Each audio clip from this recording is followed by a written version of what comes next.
ॐ आप्यायन्तु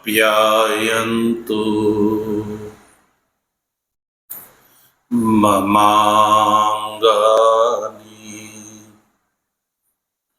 वाक् प्राणश्चक्षुः श्रोत्रमथो बलमिन्द्रियाणि च सर्वाणि सर्वं ब्रह्मोपनिषदम् माहं ब्रह्म निराकुर्याम् मा ब्रह्म निराकरोद निराकरणमस्त्व निराकरणं मेस्तु तदात्मनि निरते य उपनिषत्सु धर्मा स्ते मयि सन्तु ते मयि सन्तु। ॐ शान्तिः शान्तिः शान्तिः। शङ्करं शङ्कराचार्यं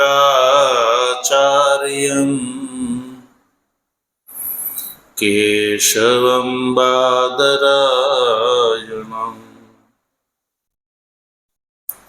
सूत्रभाष्य कृतौ वन्दे भगवन्तौ पुनः पुनः। ईश्वरो गुरुरात्मेति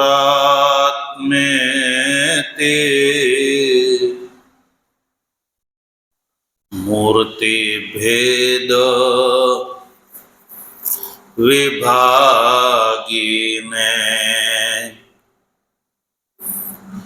व्योमवद् व्याप्तदेहाय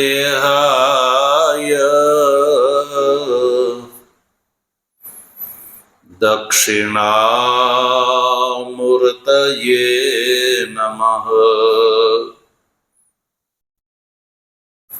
ॐ शान्तिः शान्तिः शान्तिः। अलख निरंजन जय सच्चिदानंद माधवानंद हरे हरे।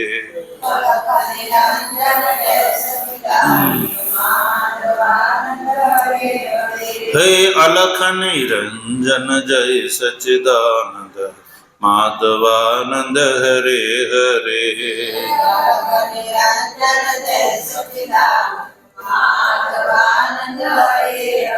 हे माधवानंद हरे हरे गुरु माधवानंद हरे हरे।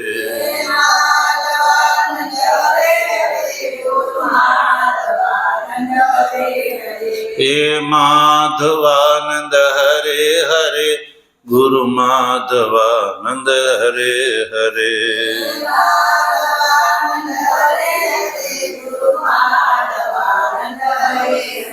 हे सब घट व्यापक जय सच्चिदानंद माधवानंद हरे हरे।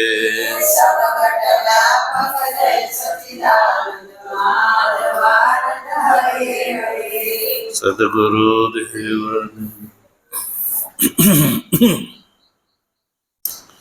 तत्व जिज्ञासु सज्जनो भगवाननी परमानुकंपाथी सामवेदीय छांदोग्य उपनिषदना 5મા અધ્યાયના તૃતીય ખંડથી લઈને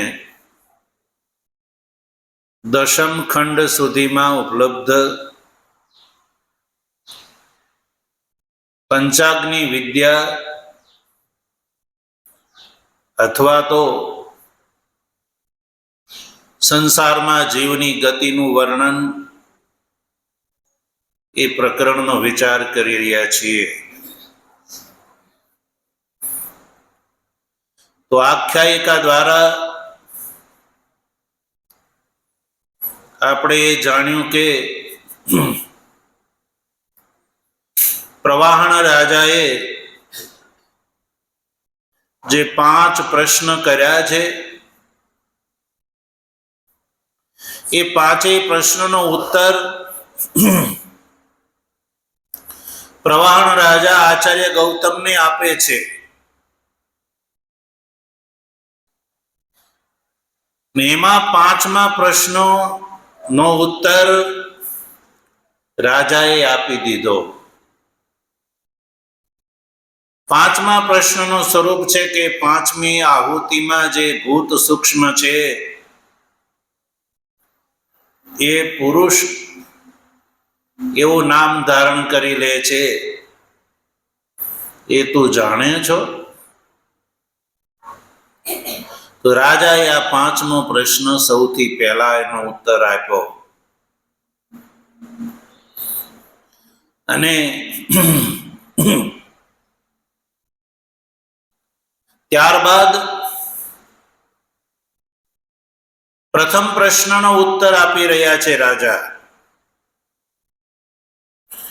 પ્રથમ પ્રશ્ન છે ઇતઃ અધિ પ્રજા પ્રયંતી, એટલે કે આ મનુષ્ય શરીર છૂટ્યા પછી આ જીવ ક્યાં જાય છે એ પહેલો પ્રશ્ન છે. આ શરીર છૂટ્યા પછી જીવ ક્યાં જાય છે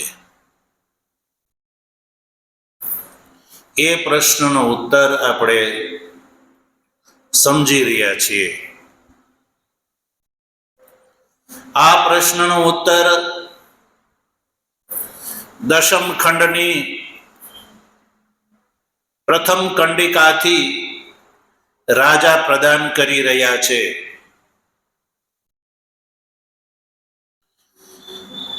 રાજાએ કહ્યું કે તદ્ય ઇત્થમ વિદુઃ ये च इमे अरण्ये श्रद्धा तपीति उपासते. कहो के जेने पंचाग्नि उपासना करी छे, जे गृहस्थाश्रमीए पंचाग्नि उपासना करी छे ए अर्ची मार्ग थी देवलोक ने प्राप्त करे छे. कोने? देवलोक ने. कि जे गृहस्थाश्रमीए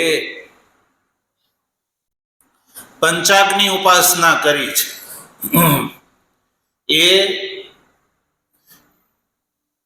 अर्ची मार्ग थी देवयान मार्ग थी कहो तो ये देवलोक ने प्राप्त करे छे.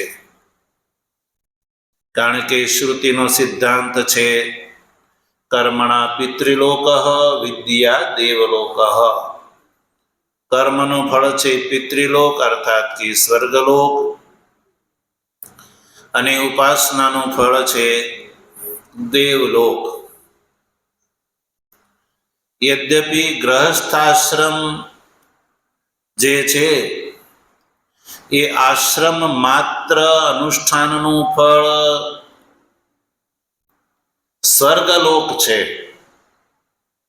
यद्यपि स्वर्गलोक છે, आश्रम मात्रना अनुष्ठानના ફળ સ્વરૂપે आश्रम धर्मના ફળ સ્વરૂપે સામાન્ય જે ગૃહસ્થી છે એ સ્વર્ગલોકનો ભાગીદાર થાય છે. પણ રાજા આચાર્ય ગૌતમને કહે છે કે અહીંયા જે મેં બતાવેલી પંચાગ્નિ વિદ્યા છે એને જે જાણે છે એ ગ્રહસ્થ આશ્રમી હોવા છતાં પણ એ દેવલોકનો ભાગીદાર થાય છે, કારણ કે એને એ જાણી લીધું છે. પંચાગ્નિ દર્શન જે છે એનો એને બોધ થઈ ગયો છે. અને બોધનું સ્વરૂપ શું છે? દ્યુલોકાદિ અગ્નિભ્યો વયમ ક્રમેણ જાતા અગ્નિ સ્વરૂપા પંચાગ્ન્યા આત્માનો ઇતિ એવમ વિદુઃ. એટલે કે જેને એ બોધ થઈ ગયો છે કે મારો આ જે વર્તમાન જન્મ છે એ દ્યુલોકાદિ અગ્નિ દ્વારા, દ્યુ પર્જન્ય, પૃથ્વી, પુરુષ અને યોષિત ક્રમથી મારો જન્મ થયો છે. દ્યુલોકાદિ ક્રમથી મારો જન્મ થયો છે અને એટલે હું અગ્નિ સ્વરૂપ છું. હું અગ્નિ સ્વરૂપ છું. એવી રીતે પોતાને પંચાજ્ઞા પંચ અગ્નિ દ્વારા આત્માનમ પોતાના સ્વરૂપને જે જાણે છે એવો અગ્નિ ઉપાસક, એને ઉપાસક કહેવામાં આવે છે. એને આવી ઉપાસના કરી છે કે હું અગ્નિ સ્વરૂપ છું, એવી ઉપાસના કરી છે. મારો જન્મ દ્યુલોકાદિ અગ્નિક્રમથી થયો છે. ઇતિ એવમ વિદુઃ, યાની જાણે છે. એ દ્યુલોક એ દેવલોકનો ભાગીદાર થાય છે. પછી જે વાનપ્રસ્થી છે, જેને માટે શ્રુતિએ કહ્યું એ ચ ઇમે અરણ્યે શ્રદ્ધા તપ ઇતિ ઉપાસતે. એટલે કે જે વાનપ્રસ્થી, અરણ્ય શબ્દનો પ્રયોગ કરો ને, એ ચ ઇમે અરણ્યે. અરણ્ય એટલે કે જે વાનપ્રસ્થી છે અને જે પરિવ્રાજક છે, એટલે કે ત્રિદંડી સંન્યાસી છે એ, અને પુરાણ પ્રમાણથી નૈષ્ઠિક બ્રહ્મચારી જે છે એ જે વનની અંદર શ્રદ્ધા તપ વગેરેની જે ઉપાસના અનુષ્ઠાન કરે છે, અર્થાત જે શ્રદ્ધાન છે, તપસ્વી છે, એ પણ સજ્જનો અર્ચી માર્ગ દ્વારા દેવલોકને પ્રાપ્ત કરે છે. તો દેવલોકને કોણ કોણ પ્રાપ્ત કરે છે એ યાદ રહ્યો? એક તો જો આશ્રમ ક્રમથી સમજો, આશ્રમ 4 છે. કેટલા? બ્રહ્મચર્ય, ગૃહસ્થ, વાનપ્રસ્થ અને સંન્યાસ. તો પહેલો જે બ્રહ્મચર્ય આશ્રમ છે એમાં 2 પ્રકારના બ્રહ્મચારી હોય, એક ઉપકુર્વાણ અને એક નૈષ્ઠિક. ઉપકુર્વાણ છે એ વેદાધ્યયન માટે બ્રહ્મચર્ય વ્રત ગ્રહણ કરે છે, એટલે એની તો કોઈ ચર્ચા અહીંયા કરવાની નથી, કારણ કે એ તો વેદાધ્યયન કરી અને ગ્રહસ્થ આશ્રમમાં પ્રવેશ કરવાનો છે. એટલે એ જો ગ્રહસ્થી હોય તો એ ગૃહ કર્મના ફળ સ્વરૂપે એ સ્વર્ગનો ભાગીદાર થઈ શકે છે.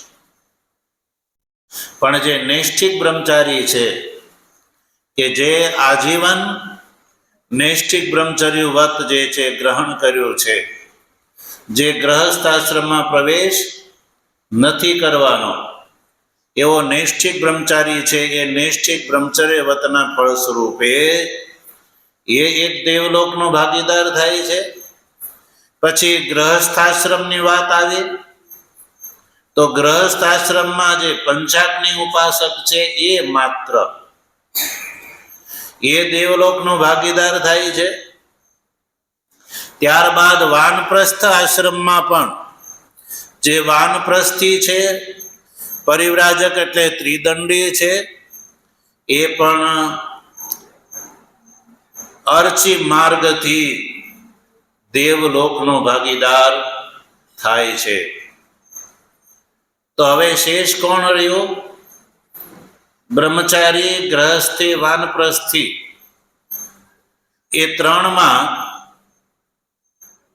બ્રહ્મચારીની વાત થઈ ગઈ અને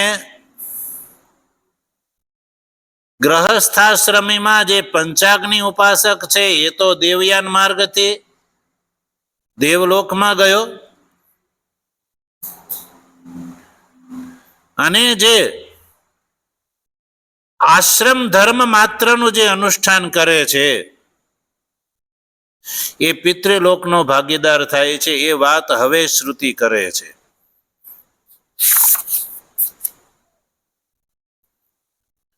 જેની ઉચ્ચારણ આપણે ગઈકાલે કરી ચૂક્યા હતા. દશમ ખંડને તૃતીય કંડિકામાં, દશમ ખંડની ત્રીજી કંડિકા.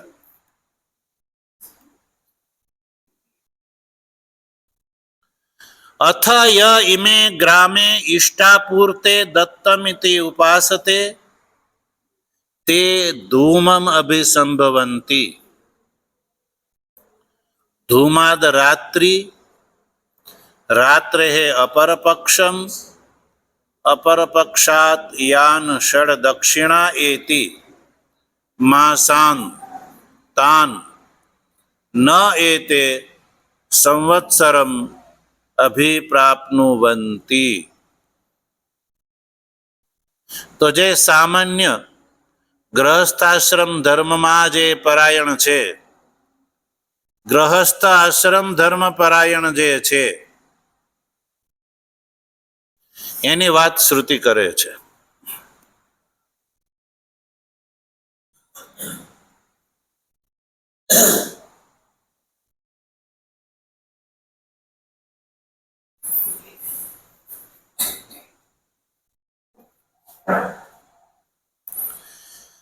શું કહે છે શ્રુતિ? જુઓ, અથ ય ઇમે ગ્રામે ઇષ્ટાપૂર્તે દત્તમિતિ ઉપાસતે. શ્રુતિએ ગ્રામ શબ્દનો પ્રયોગ કર્યો છે. તો ગ્રામ શબ્દથી અભિપ્રાય છે ગૃહસ્થી, કારણ કે ગામમાં કોણ રહે છે? ગ્રહસ્થી. વાનપ્રસ્થીને માટે જે છે, વાનપ્રસ્થી જે છે એનો નિવાસ ક્યાં છે? વનમાં, અરણ્યમાં. કેમાં રહે છે? અરણ્યમાં. તો જે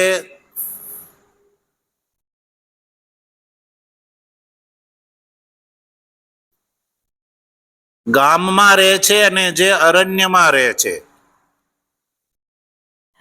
આ બે અધિકારી. ગામમાં રહે એ ગ્રહસ્થાશ્રમી, અને ગ્રહસ્થાશ્રમ સમાપ્ત થઈ ગયા પછી જે અરણ્યમાં વાસ કરે છે એને કહેવામાં આવે છે વાનપ્રસ્થી.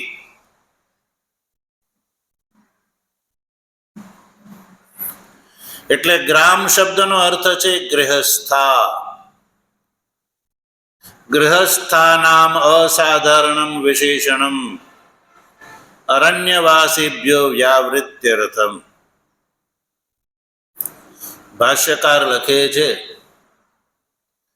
ગ્રામ એવો જે શબ્દ છે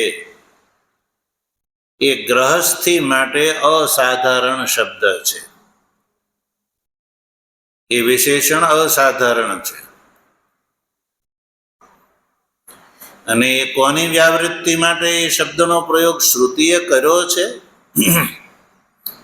તો કહ્યું કે અરણ્યવાસીભ્ય વ્યાવૃત્યર્થમ. અરણ્ય એટલે કે વાનપ્રસ્થીની વ્યાવૃત્તિ કરવા માટે શ્રુતિએ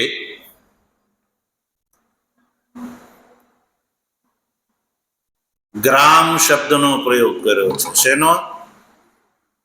ગ્રામ શબ્દનો પ્રયોગ કર્યો છે.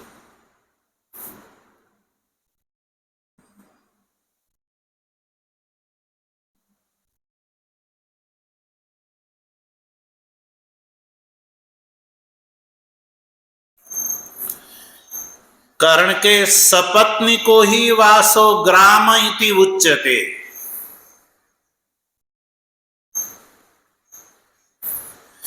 પત્ની સહિત જે વાસ છે એને ગ્રામ કહેવામાં આવે છે. સજ્જન,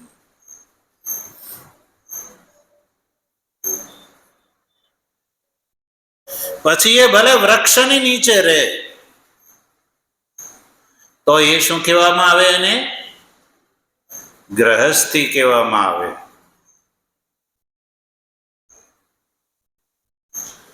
સજ્જનો, ગ્રહસ્થી શબ્દનો અર્થ એવો નથી કે જે મકાનમાં રહે એ ગ્રહસ્થી.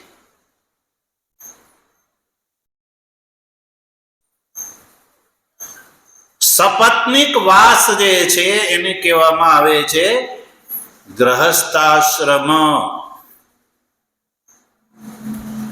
પછી સજ્જનો, ભલે એ વૃક્ષની નીચે રહે, એની પાસે રહેવા યોગ્ય ઘર ન હોય તો એ શું કહેવાય? ગ્રહસ્થી કહેવાય છે.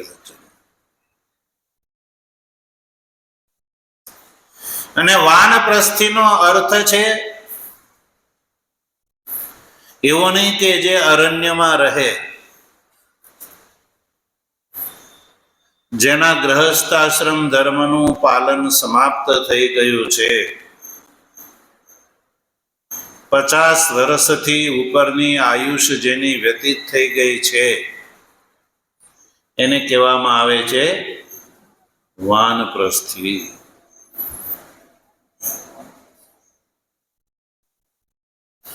એનો અર્થ એવો નથી કે એને જંગલમાં જઈને જ રહેવું જોઈએ. કાલકૃત અવસ્થાનો ભેદ એને વાનપ્રસ્થ આશ્રમ કહેવામાં આવે છે. એટલે 50 થી 75 વર્ષની જે અવસ્થા છે એ અવસ્થાને કહેવામાં આવે વાનપ્રસ્થ અવસ્થા યા આશ્રમ. એમાં જે પહોંચી ગયેલો છે,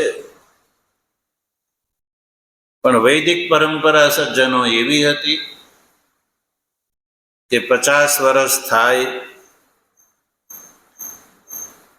છોકરાના ઘરે છોકરો થઈ જાય એટલે પછી ગ્રહસ્થાશ્રમનો ત્યાગ કરીને વનમાં જઈને વાસ કરીને કુટીચક યા બહુદક કોટિક સંન્યાસ ગ્રહણ કરીને જે ઉપાસના કરે છે એને કહેવામાં આવે છે વાનપ્રસ્થી. તો સજ્જનો, આ વાનપ્રસ્થી જે છે એને માટે અરણ્ય વિશેષણ છે અને ગ્રહસ્થી માટે ગ્રામ વિશેષણનો શ્રુતિએ પ્રયોગ કર્યો છે. તો અરણ્યની અંદર ઉપાસના અને ગ્રામની અંદર ઇષ્ટ કર્મ, પૂર્ત કર્મ અને દત્ત કર્મનું અનુષ્ઠાન. તો શ્રુતિ હવે કહે છે કે અથ ય ઇમે ગ્રામે ઇષ્ટા પૂર્તે દત્તમિતિ ઉપાસતે, કે ઘરમાં રહીને જે ઈષ્ટ કર્મ, પૂર્ત કર્મ અને દત્ત કર્મ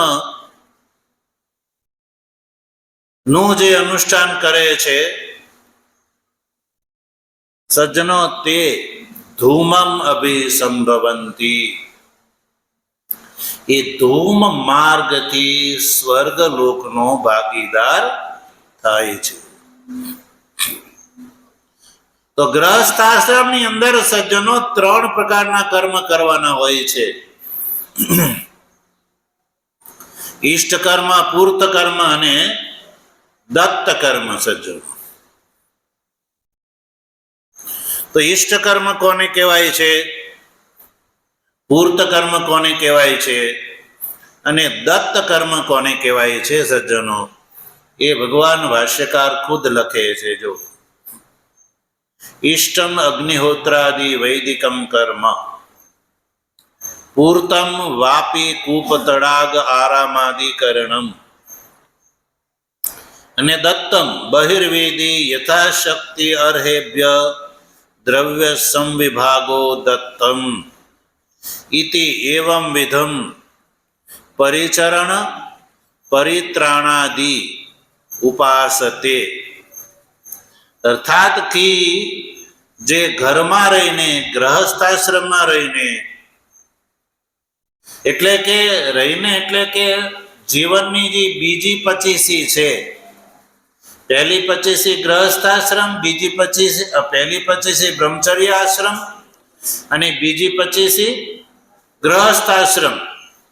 એ બીજી 25 ગ્રહસ્થાશ્રમમાં જે કરવા યોગ્ય કાર્ય છે, ઈષ્ટ કર્મ, પૂર્ત કર્મ અને દત્ત કર્મ, 3 પ્રકારના કર્મ કરવાના હોય છે, જે ગ્રહસ્થાશ્રમમાં થઈ શકે છે.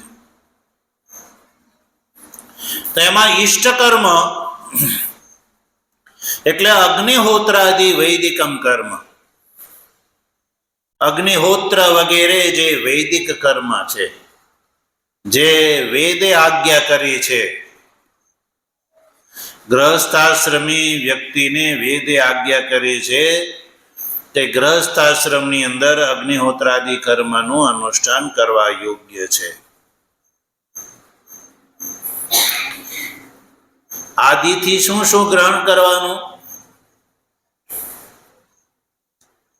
તો કયું? અગ્નિહોત્રમ, પછી તપઃ, પછી સત્યમ, પછી વેદનું અનુપાલનમ, પછી આતિથ્યમ અને વૈશ્વદેવમ. આ બધાને ઈષ્ટ કર્મ કહેવામાં આવે છે. જો આપણે એને જાણીએ, ઈષ્ટ કર્મ જે ગ્રહસ્થાશ્રમમાં કરવા યોગ્ય છે. વર્તમાન કાળમાં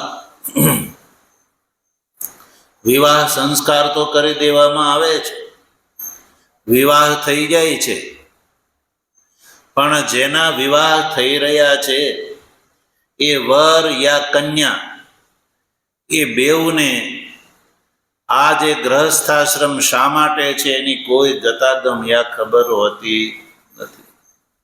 વર્તમાન કાળની હાલત એ છે.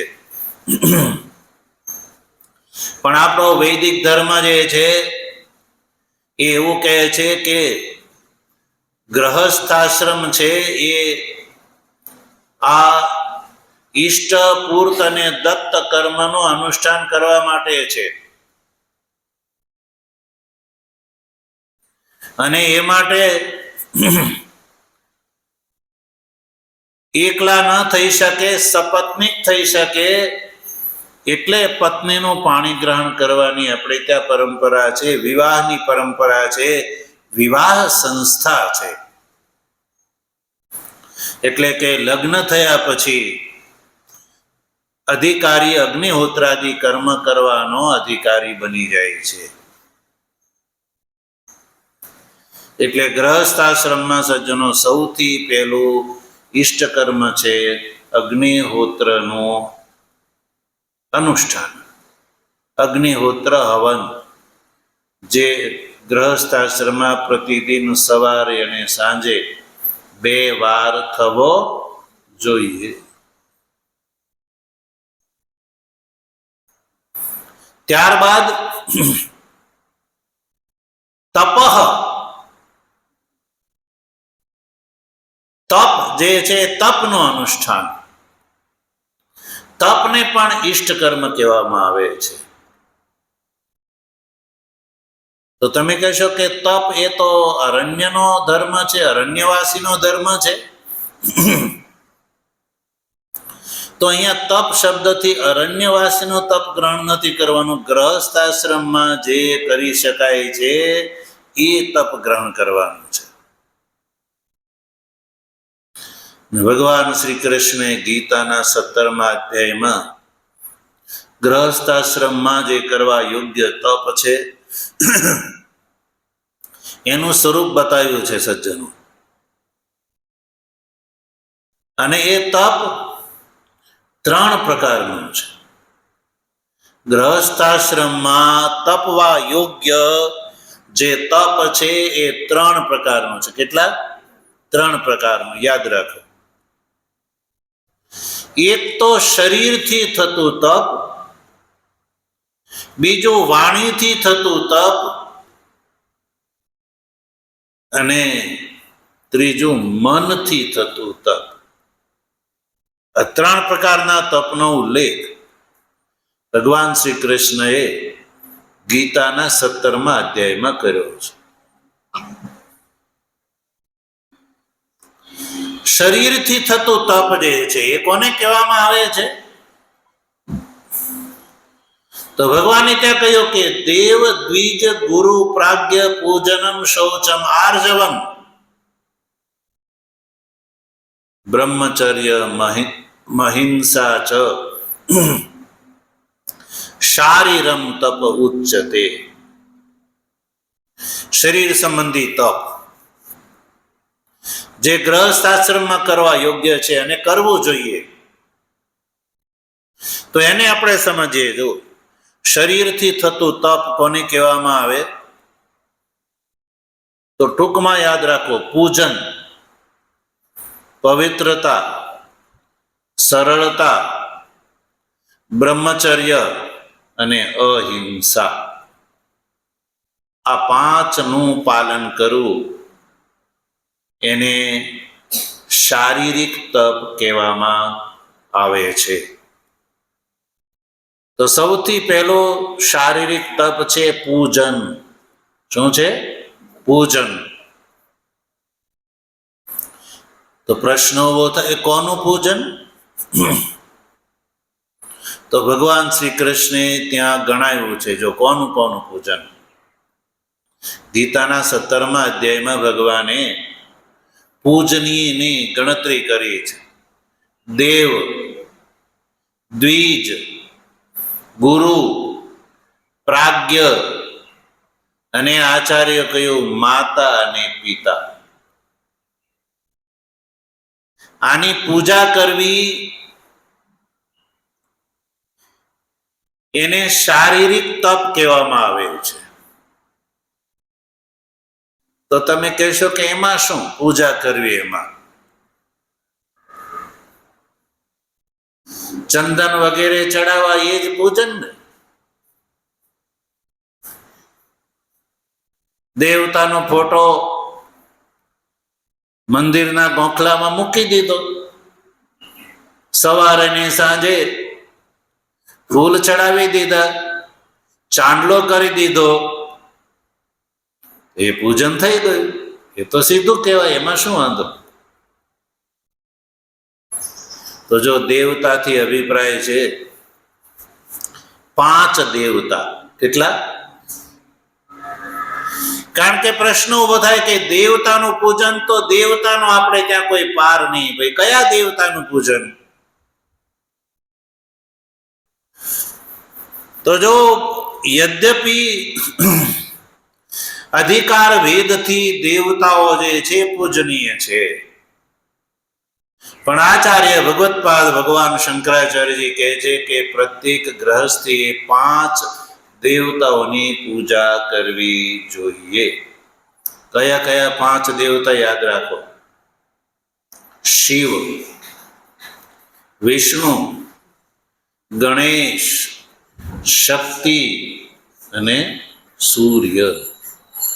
આ 5 દેવ સર્વથા ગ્રહસ્થાશ્રમમાં પૂજનીય છે. આપણા ઘરે રોજ ભગવાન શંકરની પૂજા આરાધના થવી જોઈએ. એટલે જ તો તમે જુઓ વૈદિક ધર્મની પરંપરા આખા વર્ષનો હિસાબ કરો તો આ બધા દેવતાઓના વાર તહેવાર આવે છે ને એ વખતે એ વિશેષ રૂપથી પૂજનીય બની જાય છે. પ્રતિદિન તો એ પૂજનીય છે જ, ઘરે એની મૂર્તિ યા છબી રાખીને. પણ જ્યારે એક વર્ષમાં શ્રાવણ માસ આવે ત્યારે શ્રાવણ માસમાં કોણ પૂજનીય બની જાય છે? ભગવાન શંકર. તો વિશેષ રૂપથી શ્રાવણ માસમાં તો અવશ્ય ભગવાન શંકર જે છે એ પૂજનીય છે.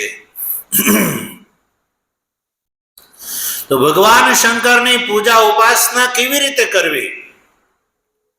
તો કહ્યું કે રુદ્રાવર્તન દ્વારા. કેવી રીતે? રુદ્રાવર્તન એટલે કે રુદ્રાષ્ટાધ્યાયીના ઉચ્ચારણથી જલાભિષેક એટલે કે ષોડશોપચારથી ભગવાન શંકરનું પૂજન.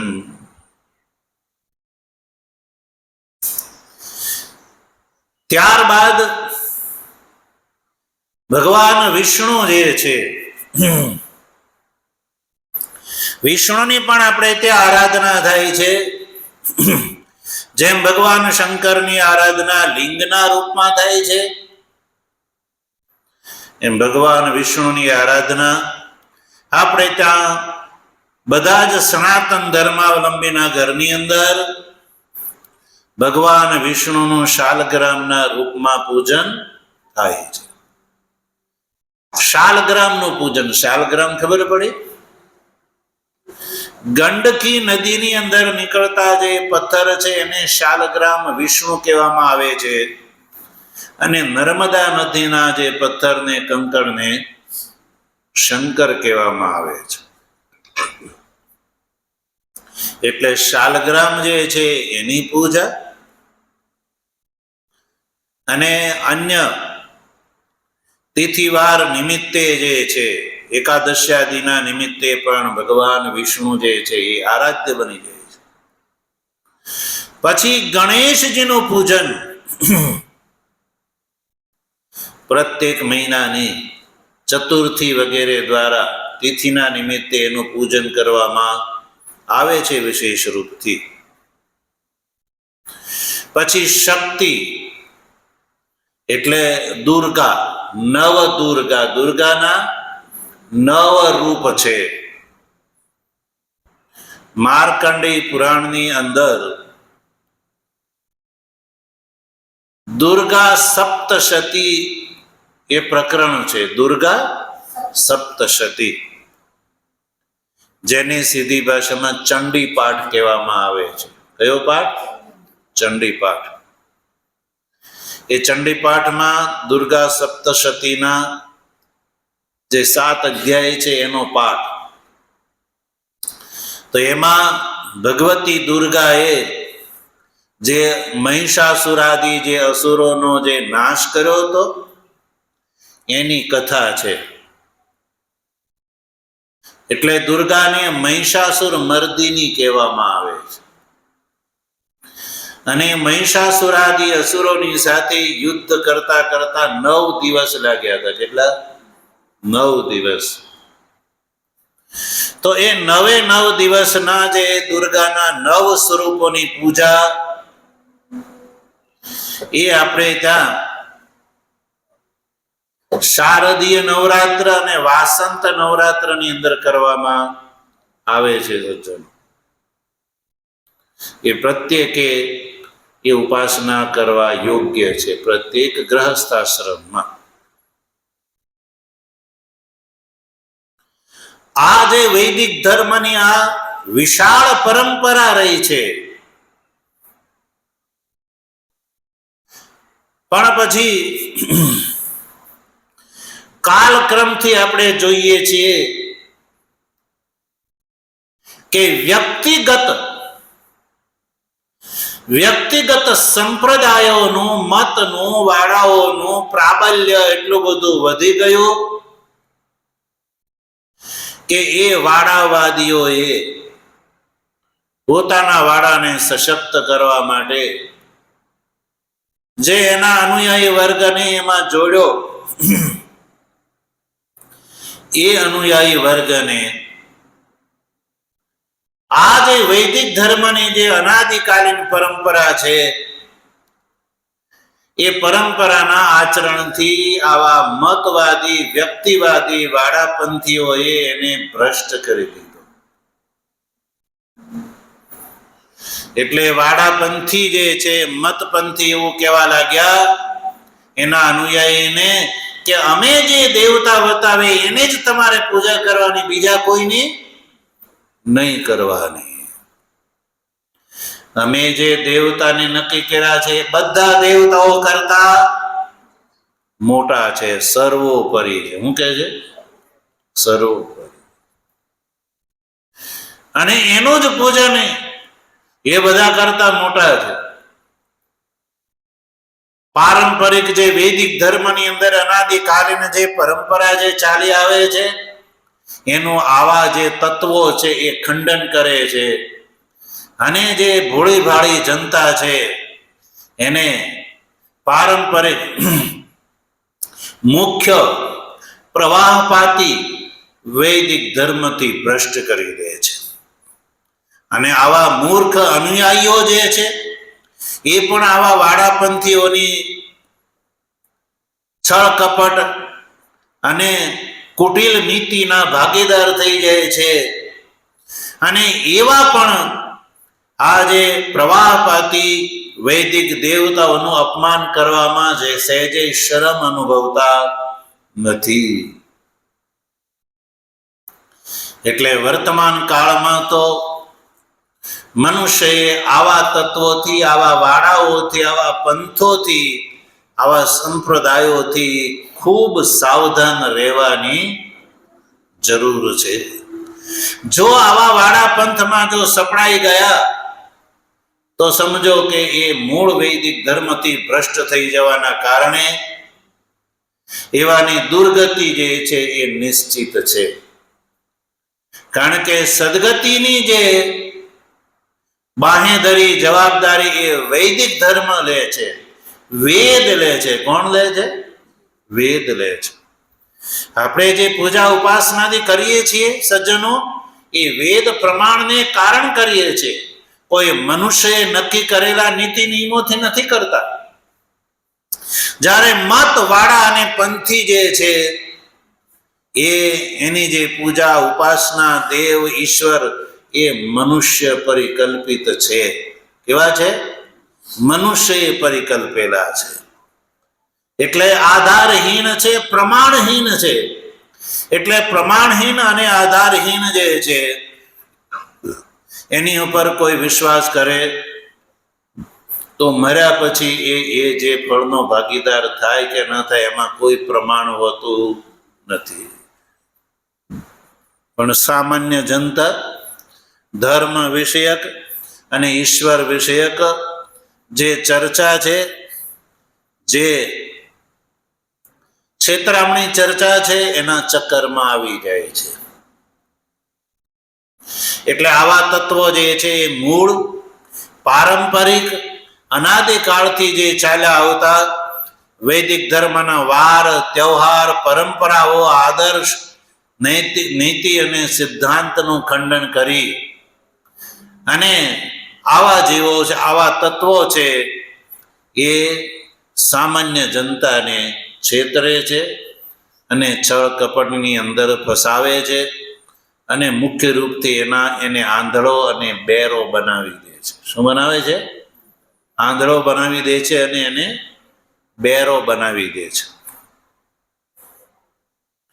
એટલે સજ્જનો, આ રીતે નવદુર્ગા જે છે એનું નવરાત્રિના અવસ્થા દરમિયાન આપણે ત્યાં આરાધના કરવાની પરંપરા છે. જે વર્તમાન કાળમાં તો એ બહુ વિકૃત રૂપ ધારણ કરી રહી છે.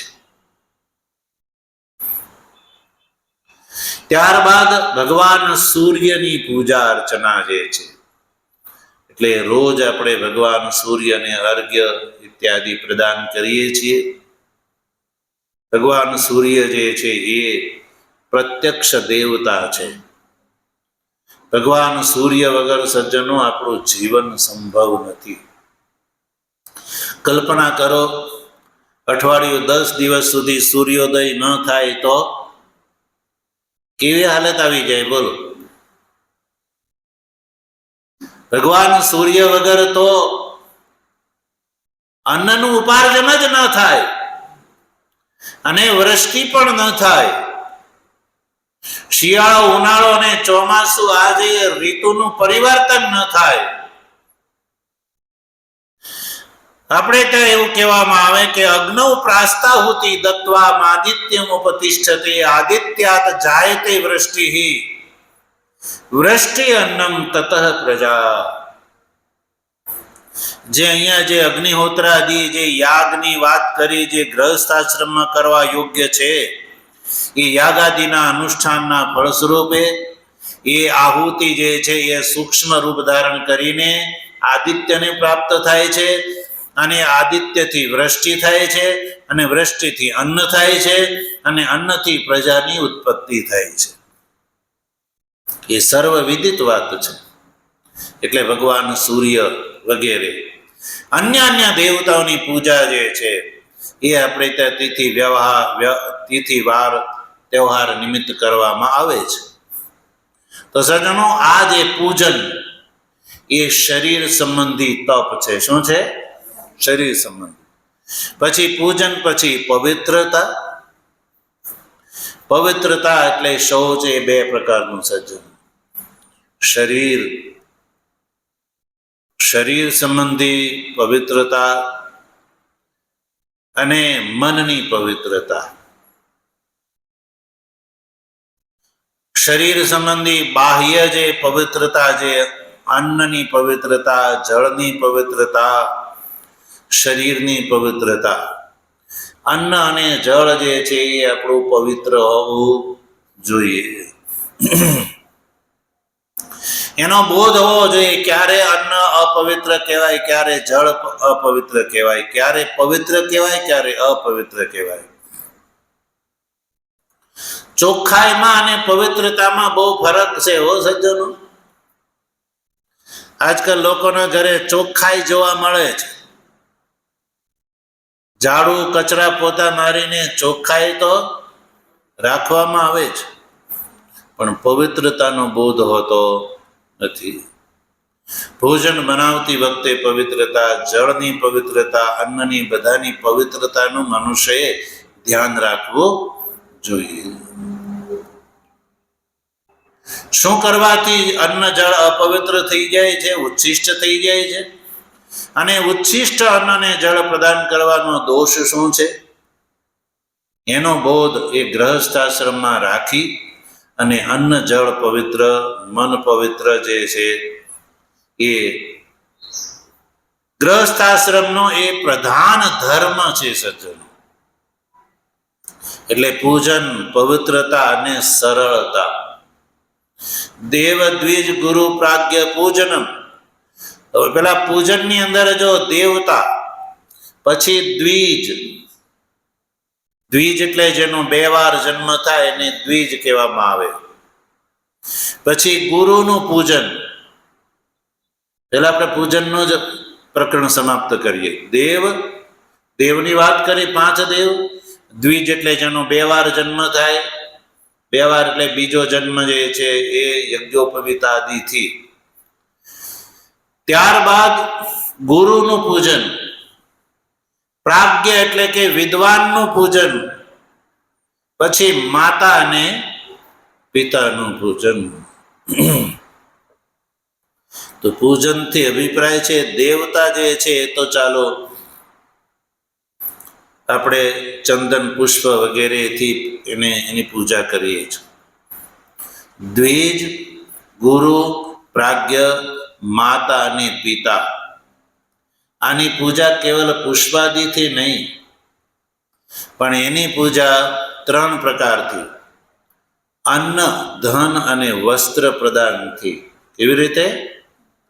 અન્ન, ધન અને વસ્ત્ર, યથોચિત અન્ન, ધન અને વસ્ત્ર પ્રદાન કરવાથી એની પૂજા થાય છે.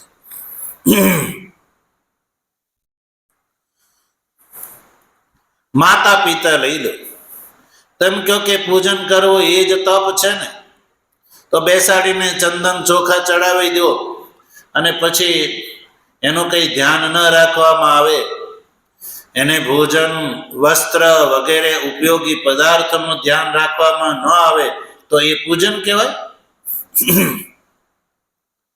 5 દિવસ સુધી ભોજન ન આપ્યું હોય અને ખાલી તમે મહાન બહુ મોટો ગુલાબનો હાર પહેરાવી દો તો એ રાજી થશે? નહીં.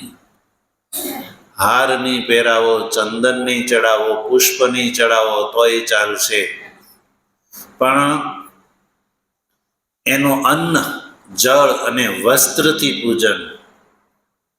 અન્ન, જળ અને વસ્ત્ર પ્રદાન કરીને એને રાજી કરવા, રાજી રાખવા, એ તપ છે. શું છે?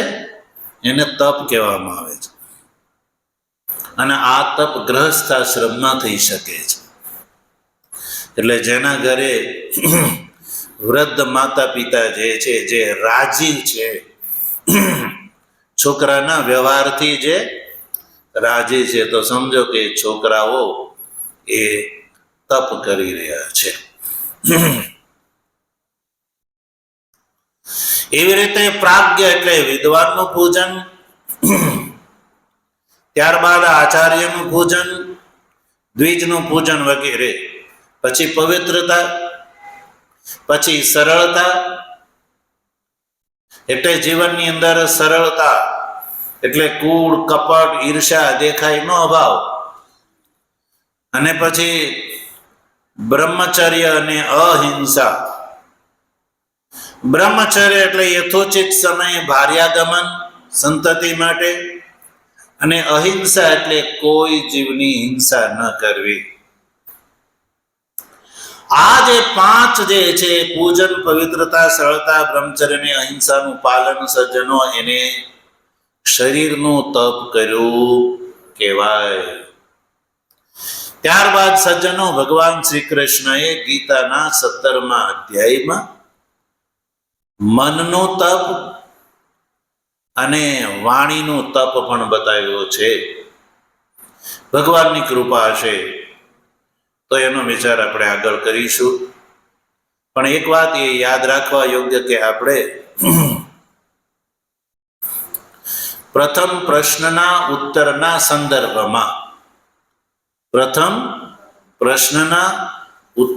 સંદર્ભમાં જે ગ્રહસ્થી છે કે જેણે ગ્રહસ્થાશ્રમીએ ઇષ્ટકર્મ, પૂર્તકર્મ અને દત્ત કર્મનું અનુષ્ઠાન કર્યું છે, એ ગ્રહસ્થી જે છે એ ધૂમ માર્ગથી સ્વર્ગનો ભાગીદાર થાય છે. એટલે કે મર્યા પછી એ સ્વર્ગમાં જાય છે.